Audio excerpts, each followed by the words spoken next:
What is the difference between the conscious mind and the subconscious mind? And why is it so important for us to understand this difference in order to move forward and develop in our lives?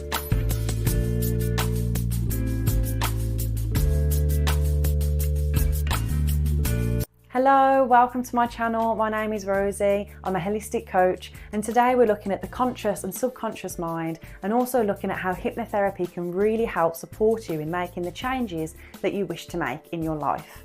So let's begin. The conscious versus the subconscious mind. This is something that I go through with all of my clients, be it in business settings, be it in one-to-one settings or group programs. We will always look at this. Why? Because if we don't understand how our mind works, how do we ever stand a chance in taking back control from those ruminating thoughts, taking back control from those habits that keep you in the same cycle, to take back control of those emotional responses that keep you trapped? Self-awareness, self-help, this trend of personal development is through the roof at the moment, and there are constantly new, different things, quick fixes, different techniques that you can try. But until we understand the basics, these techniques are only going to get us so far. These techniques are only going to be as good as the person using it, you. So your awareness of this will feed into how you operate in all areas of your life. What is the conscious mind? The conscious mind is in control of our logical thinking, our everyday actions. The conscious mind is what wants to plan, to plot, to organise, to control.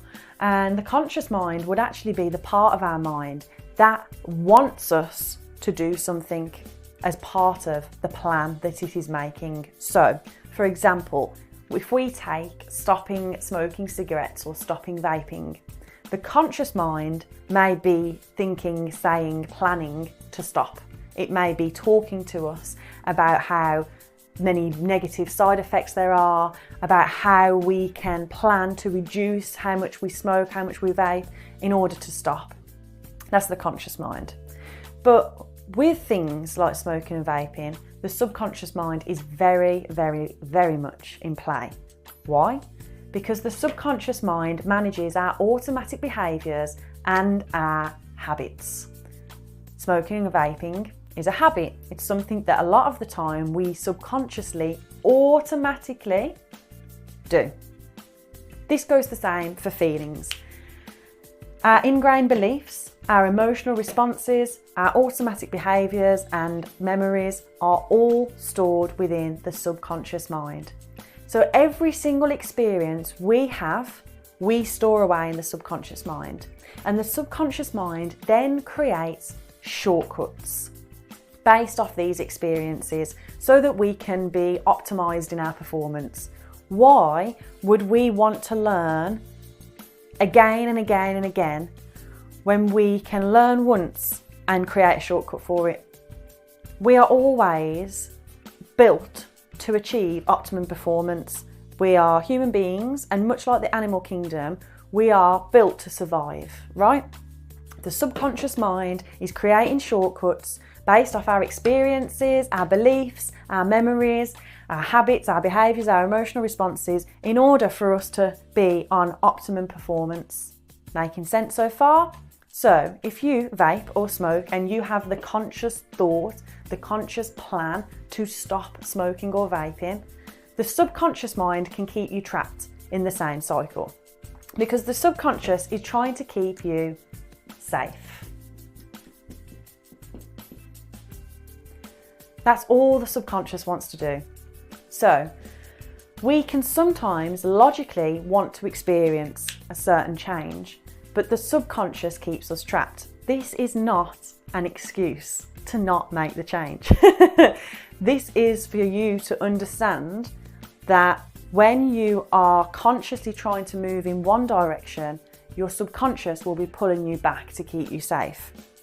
So you have to then remind the subconscious, comfort the subconscious that this is okay and this is the direction you want to move in. When we have routine, when we have habits, the subconscious mind loves it. The subconscious mind is obsessed with it. So sometimes when we're trying to make a change, the subconscious steps in and he's like, hold on, Do we really need to do that? Because if we do that, we might not be safe. We've not experienced that before. The conscious mind might be there going, yeah, we can do this. We want to do this. We don't care about that. We don't care about feeling unsafe for a moment, because we know logically, I'm just going to say that again. We know logically that what we're trying to aim for consciously is good for us. But the subconscious can't see that. The subconscious sees this isn't a shortcut. This isn't what we're used to. This isn't safe. So we need to understand that there's a constant dialogue going on between the conscious and the subconscious.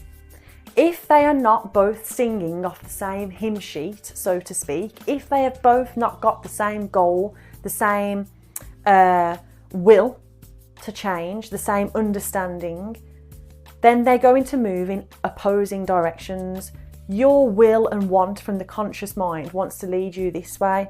Your nervous system, which is governed by your subconscious mind, wants to keep you safe, which means continuing to move in this direction. You want to go here, subconscious wants you to go here. Conscious mind wants to go here, subconscious is keeping you here. So sometimes you might start heading in down this new route, this new habit, this new emotion, this new you that you want to become. You're becoming it, yes, yes, yes, and all of a sudden you go back to your old routine, back to your old emotional responses, back to your old memories, your old ingrained beliefs. That's because the minds, the conscious mind and the subconscious mind, are not aligned. They need to be aligned in order to move forward together. When the conscious mind and the subconscious mind aren't aligned, it makes your goals harder to achieve, take longer to get there, and sometimes seemingly impossible.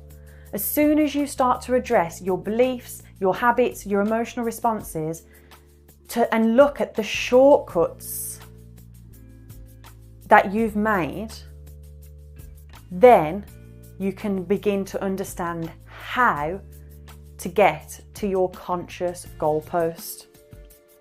So, if, for example, you are experiencing a certain emotion, let's say anxiety, and your logical brain is able to reason with the anxiety so that you can get done what you need to get done in the day.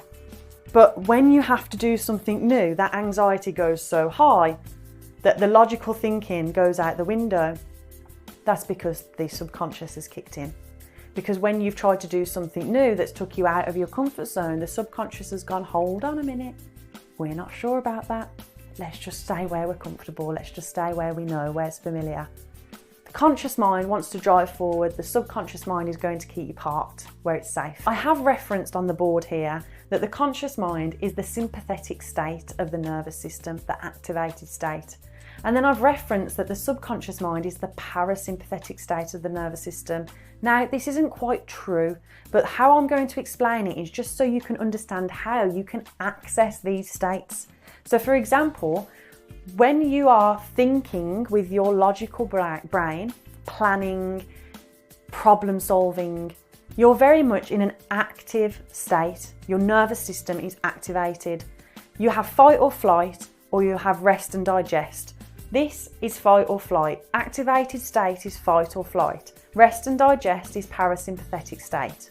Now, your conscious mind and your subconscious mind are always on, but your conscious mind is going to be most active when you are most active. Making sense? The subconscious mind is always on. This is never getting turned off, nor do we want it to, because it's keeping us alive. However, when you go to sleep, when you relax, the subconscious mind can creep in a little bit more. And it's important that we allow for this rest, we allow for this relaxation, so that you can have those conversations with your subconscious, so that those worries, those ruminating thoughts, they can come to surface and be addressed by your conscious mind. This is why meditation and hypnotherapy are so valuable. One, they're shifting your body from a state of activation to rest and digest. And 2, we're now starting to have an open communication between the conscious mind and the subconscious mind. And we tag team as a professional hypnotherapist. I team up with your conscious mind, who may have this logical awareness, this conscious will to change, and we tag team the subconscious mind using hypnotherapy.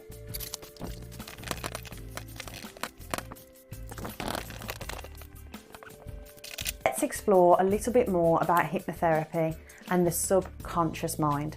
So, if this line is awake and this line is asleep, hypnotherapy guides you from being up here, very much engaged with your conscious mind, and down into this zone of relaxation. And you will slowly go up and down and up and down and up and down within this zone.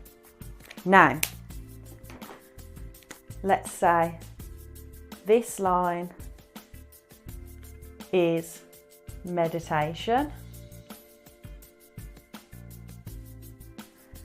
and this line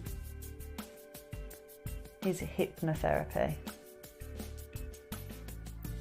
Some people will disagree with me here, but from working with clients in hypnotherapy and from practicing meditation and hypnotherapy on myself, when we're up here and we're awake, we're very much consciously engaged. We have to talk down our conscious mind. When you are very high functioning, when you have a lot of thoughts and your brain is very busy, to try and get yourself from an awake, highly activated state, because this is awake, you can be awake and docile, but you can also be awake and active.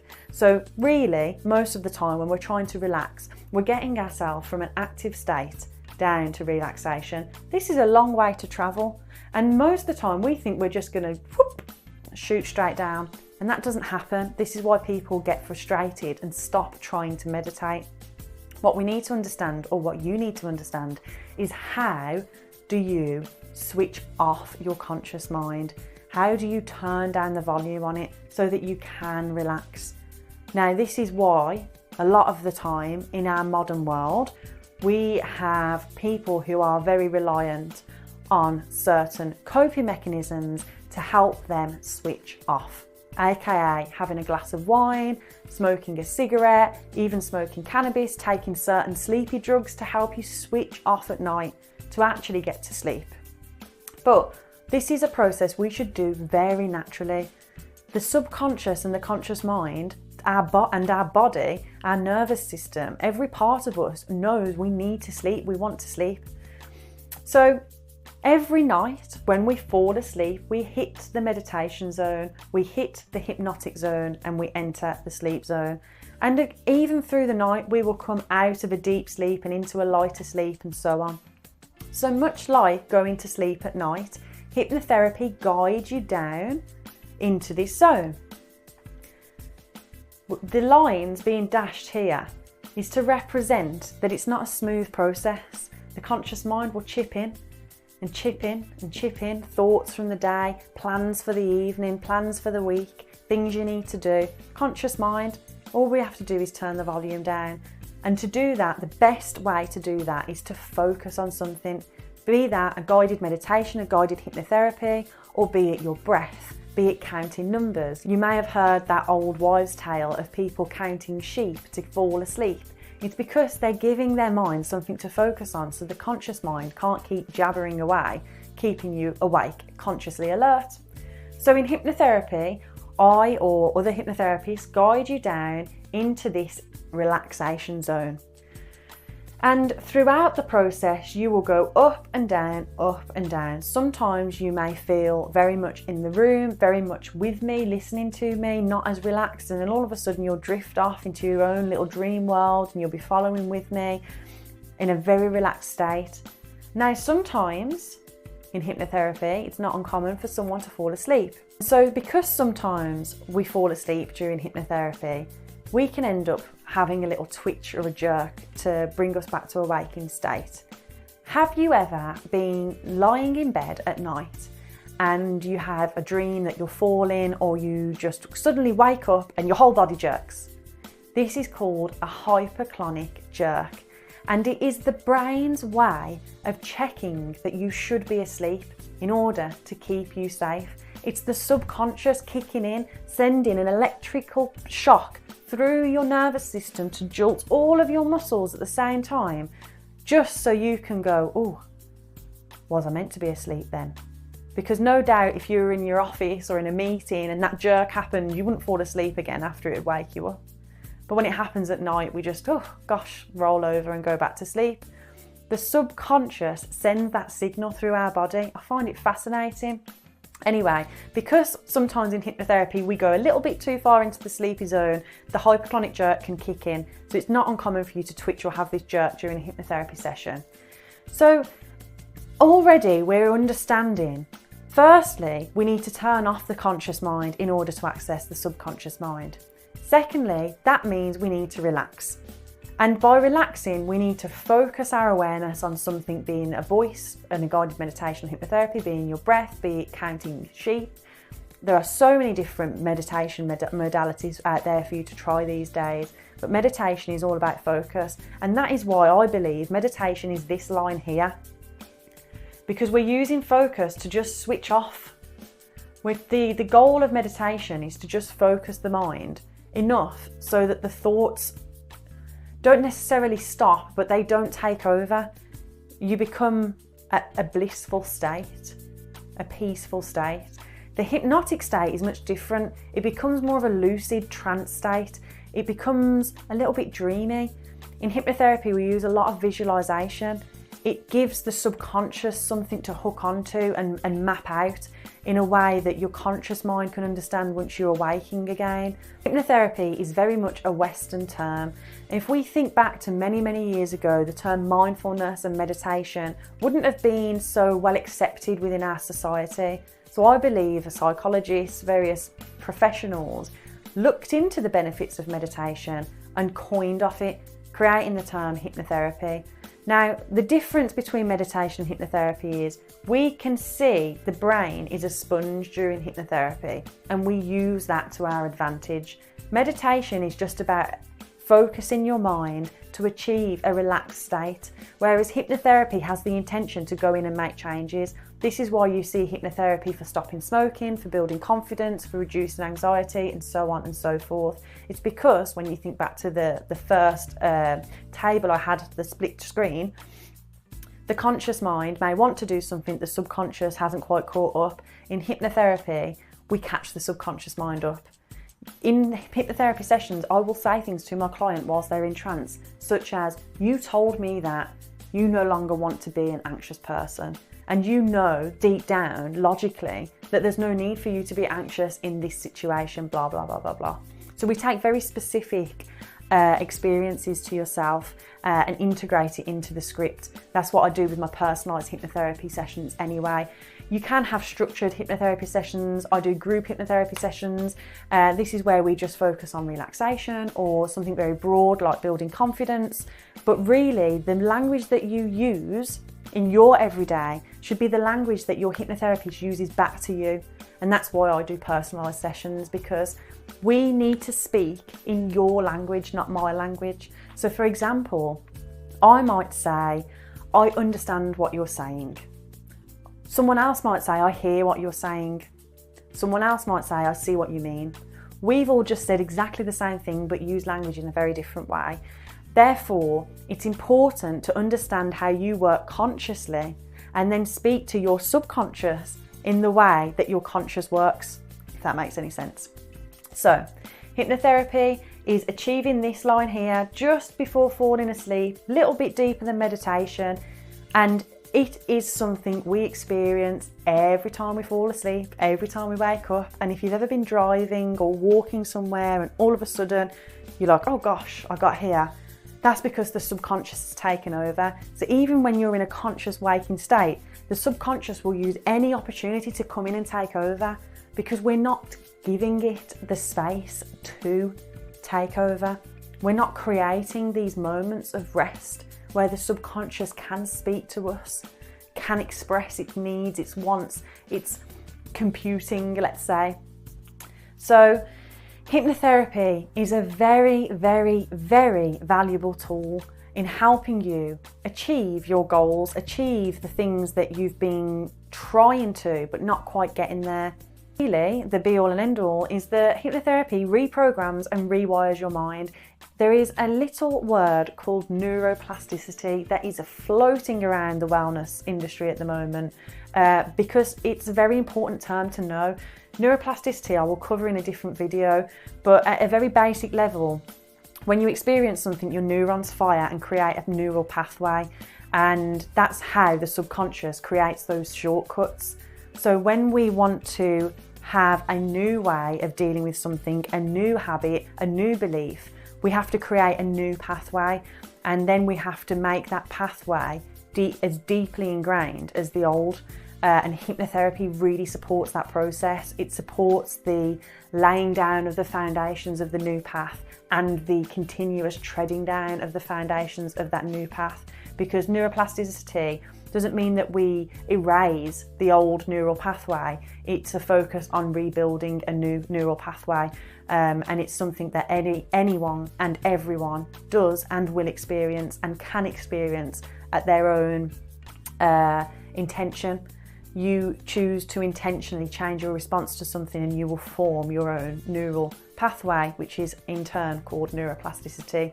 Hypnotherapy works hand in hand with neuroplasticity, and it is why hypnotherapy is finally being taken more seriously. There are lots of psychological reports, psychological studies in universities, and a lot of psychologists that are leaning into this.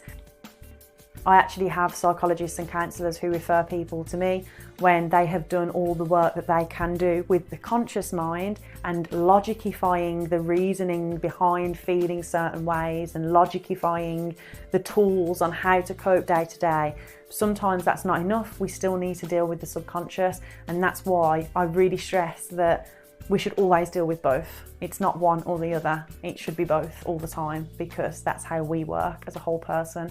It's not the subconscious or the conscious mind on and off.